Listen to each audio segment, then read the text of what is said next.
కనీసం ఆలోచన చేయండి.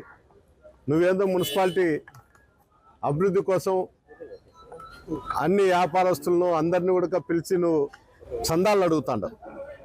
నువ్వు అభివృద్ధి చేసేదానికి అన్ని వ్యవస్థలను చందాలు అడిగి తీసుకుంటాండవు. మాకైతే సంతోషమే. ఏంటంటే నువ్వు తాడిపత్రిని అభివృద్ధి చేస్తావు అనే నమ్మకంతో అక్కడ ఉన్నటువంటి వ్యాపారస్తులు కూడా నీకు సహకారం అందిస్తున్నారు. కానీ 3 వ్యవస్థలను మాత్రం నువ్వు చందాలు అడగడంలే.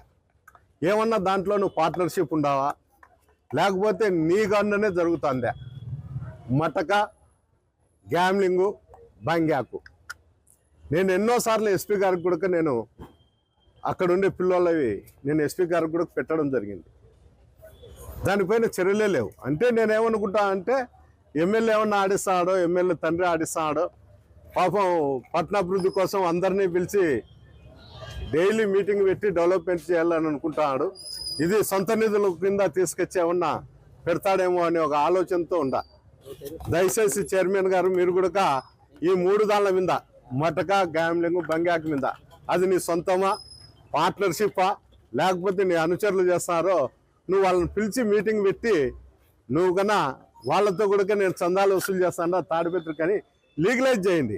ఎట్లా లీగలైజ్ అయిందని మేము అనుకుంటున్నాం. ఎందుకంటే పోలీస్ అధికారులు చూస్తున్నట్లున్నారు కాబట్టి.